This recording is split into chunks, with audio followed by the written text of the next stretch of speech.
श्री स्वामी समर्थ. नमस्कार. मी नंदिनी माझ्या यूट्यूब चॅनलवर तुमचं खूप मनापासून स्वागत करत आहे. तुमच्या मनातील सर्व चांगल्या इच्छा स्वामी महाराज पूर्ण करो ही स्वामींच्या चरणी प्रार्थना करते आणि आजच्या नवीन व्हिडिओला सुरुवात करते. तर येत्या 4 डिसेंबरला गुरुवारी आलेली आहे दत्त जयंती. या दिवशी मार्गशीर्ष पौर्णिमा देखील आलेली आहे. मार्गशीर्ष महिन्यातील पौर्णिमेलाच दत्त जयंती साजरी केली जाते. कारण मार्गशीर्ष पौर्णिमेच्या दिवशी दत्तांचा जन्म झाला आणि तेव्हापासून दत्त जयंती मोठ्या उत्साहाने साजरी केली जाऊ लागली. तर ही जी मार्गशीर्ष पौर्णिमा आहे हिचा प्रारंभ जो आहे तर तो 4 डिसेंबरला गुरुवारी सकाळी 8:37 सुरू होणार आहे आणि या पौर्णिमेचा जो समाप्ती आहे तर ती 5 डिसेंबरला पहाटे 4:43 समाप्त होणार आहे.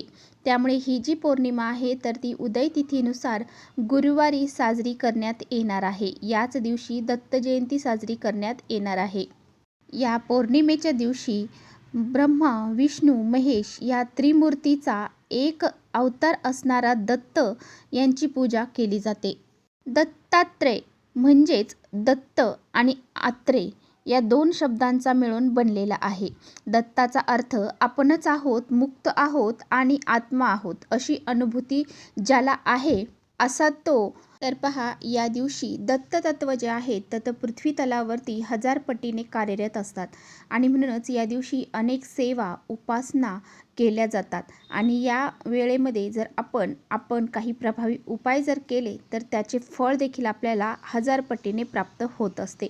100% हे फळ प्राप्त होत असते आणि म्हणूनच आपल्याला या दत्त जयंतीच्या दिवशी असा हा एक प्रभावी उपाय करायचा आहे. आजच्या व्हिडिओमध्ये मी तुम्हाला अतिशय प्रभावशाली उपाय सांगणार आहे. हा उपाय आपल्या मुलांसाठी आपल्याला करायचा आहे. आईने मुलांसाठी इथे लावायचा आहे असा हा एक दिवा. आईने दत्त जयंतीच्या दिवशी असा हा एक दिवा जर या ठिकाणी लावला तर मुलांचे सर्व दोष, अडचणी, विघ्न, संकट सर्व काही दूर होतील आणि मुलांची प्रत्येक क्षेत्रामध्ये प्रगती होईल.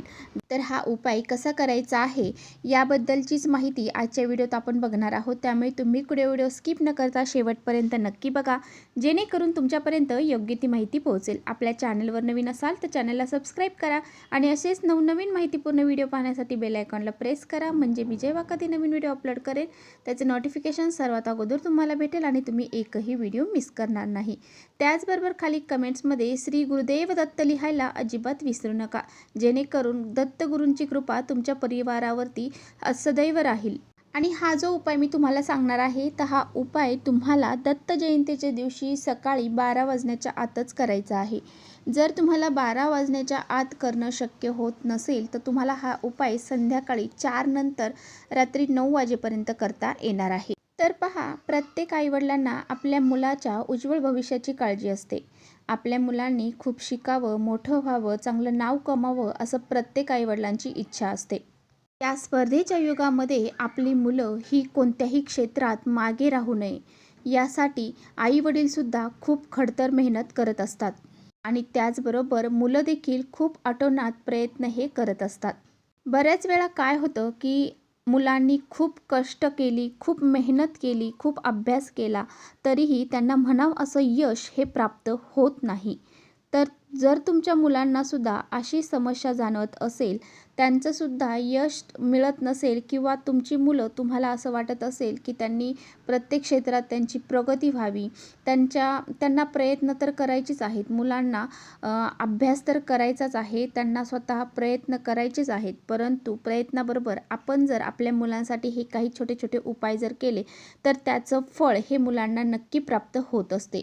जर तुमच्याही मुलांना अभ्यास करून त्यांच्या लक्षात राहत नसेल, त्याचबरोबर मुलं मोठी आहेत, शिकलेली आहेत, नोकरी प्राप्त झालेली आहे, परंतु त्यांचा विवाहयोग जुळून येत नसेल, त्याचबरोबर मुलं तुमची लहान आहेत, खूप हट्टीपणा करतात, वाईट किरकिर हट्टीपणा करत असतील, त्याचबरोबर मुलांची प्रगती कुठेतरी थांबली गेलेली आहे, मुलांना वाईट व्यसन लागलेलं आहे, त्याचबरोबर आपली मुलं आपल्या घरी सुखरूप यावीत, त्यांना कोणतेही अडीअडचणी संकट येऊ नये, मुलं बाहेरगावी शिकण्यासाठी असतील तर त्या ठिकाणी ती सुखरूप असावी, चांगला अभ्यास करावा त्यांनी, त्यांची प्रगती व्हावी असं प्रत्येक आईवडिलांना वाटत असतं.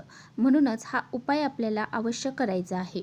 जर आपण हा उपाय या दत्त जयंतीला व मार्गशीर्ष पौर्णिमेला जर केला तर तुमच्या मुलांच्या कुंडलीमधले जे ग्रहदोष असतील तर ते दूर होतात.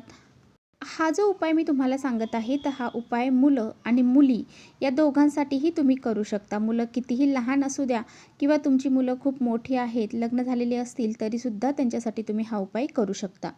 तर पहा, हा जो उपाय आहे तर हा तुम्हाला अवश्य आपल्या मुलांसाठी या दत्त जयंतीला करायचा आहे.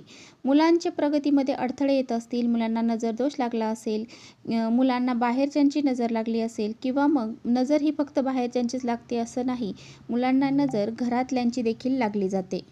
तर पहा, मुलांना आई-वडिलांची नजर तर खूप पटकन लागली जाते आणि म्हणूनच आपल्या मुलांच्या प्रगतीमध्ये अडथळे निर्माण होतात. तर यासाठीच आपल्याला हा जो एक उपाय आहे, असा हा एक दिवा मी तुम्हाला सांगणार आहे, तर तो तुम्हाला अवश्य आपल्या मुलांसाठी लावायचा आहे. हा उपाय करण्यासाठी तुम्हाला दत्त जयंतीच्या दिवशी सकाळी लवकर उठायचं आहे.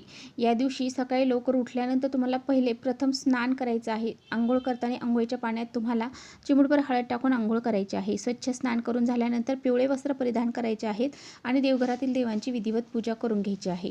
त्यानंतर तुम्हाला हा उपाय 12 वाजण्याच्या आत करायचा आहे. 12 वाजण्याच्या आत सकाळी तुम्हाला करणं शक्य नसेल तर संध्याकाळी 4 वाजल्यानंतर तुम्ही 9 वाजेपर्यंत हा उपाय कधीही करू शकता. तर पहा, हा उपाय करण्यासाठी तुम्हाला सर्वप्रथम एक मातीची पंती घ्यायची आहे. मातीचीच पंती घ्यायची आहे. त्यानंतर त्यामध्ये शुद्ध गाईचं तूप घालायचं आहे. तर पहा, शुद्ध गाईचं तूपच घालण्याचा जास्तीत जास्त प्रयत्न करा. त्यानंतर 2 वातींची एक वात करून दुहेरी कापसाची वात करून त्यामध्ये लावायची आहे. तर तुम्हाला काय करायचं आहे, तुम्हाला थोडीशी कणिक मळायची आहे.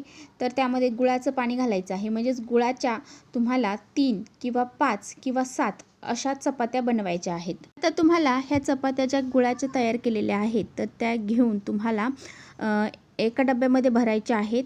हा दिवा घ्यायचा आहे आणि हे 2 वस्तू घेऊन तुम्हाला जायचं आहे तुमच्या जवळ असणाऱ्या स्वामींच्या मंदिरामध्ये किंवा मग दत्त महाराजांचं मंदिर असेल तर त्या ठिकाणी. आता तिथे गेल्यानंतर तुम्हाला प्रत्येक मंदिरामध्ये दत्त जयंतीला खूप गर्दी असते. दत्त मंदिरामध्ये, स्वामी मंदिरामध्ये हा दिवा तुम्ही तिथे लावायचा आहे. आता दिवा तुम्हाला डायरेक्ट समोर जाऊन लावता येणार नाही. एका साईडला मंदिराच्या आवारात कुठेही तुम्ही हा दिवा लावू शकता किंवा औदुंबराच्या झाडाखाली तुम्ही हा दिवा लावायचा आहे. त्यानंतर त्या दिव्याला हळद, कुंकू, अक्षता अर्पण करायचे आहेत. नंतर तुम्हाला ह्या ज्या तुम्ही चपात्या करून घेऊन गेलेला आहात तर त्यातली अर्धी किंवा थोडी एक तुकडा जरी चपातीचा प्रसाद म्हणून तुम्हाला सर्वजणांना वाटायचा आहे. म्हणजे तुमच्या जेवढ्यांना पुरतील तेवढ्यांना तो प्रसाद तुम्हाला वाटायचा आहे. या दिवशी तुमच्याकडून हा प्रसाद घ्यायला कोणीही नाही म्हणणार नाही. तर तिथेच तुम्हाला हात जोडून उभं राहायचं आहे. स्वामींना, दत्त महाराजांना प्रार्थना करायची आहे की हा उपाय मी माझ्या मुलांसाठी केलेला आहे, हा दिवा मी माझ्या मुलांसाठी लावलेला आहे. मुलांना उत्तम आरोग्य लाभू दे, मुलांच्या सर्व इच्छा पूर्ण होऊ दे, मुलांची प्रगती होऊ दे. मुलांचे जे काही तुमच्या अडीअडचणी असतील त्या तुम्हाला सांगायच्या आहेत आणि त्यानुसार त्यांची प्रगती होण्यासाठी तुम्हाला स्वामी आणि किंवा दत्त महाराज यांना प्रार्थना करायची आहे. तर बऱ्याच जणांच्या घराजवळ मंदिर नसतं. तर अशा वेळेस काय करणार, तर अशा वेळेस तुमच्या घराजवळ एखादं औदुंबराचं झाड असेल तर त्या ठिकाणी तुम्हाला हा दिवा लावायचा आहे आणि जे काही तुम्ही पोळ्या केलेल्या आहेत तर त्या तुमच्या आसपास इतरांना तुम्हाला प्रसाद म्हणून द्यायच्या आहेत. अशा पद्धतीने सुद्धा तुम्ही हा उपाय करू शकता. जर तुमच्या घरामध्ये सुतक असेल, त्याचबरोबर पिरियड असतील तर तुम्हाला हा उपाय करता येणार नाही. पिरियड असतील तर कुणाकडून जर तुम्ही हा उपाय करून घेतला तरीसुद्धा चालेल किंवा वडिलांनी, आजींनी केला तरीसुद्धा चालेल. तर चला, इथेच थांबवते माझा व्हिडिओ थोडा जरी आवडला असेल तर नक्की लाईक करा. चॅनलवर नवीन असाल तर चॅनलला सबस्क्राईब करा. परत भेटूया अशा छानशा व्हिडिओसोबत. तोपर्यंत श्री स्वामी समर्थ.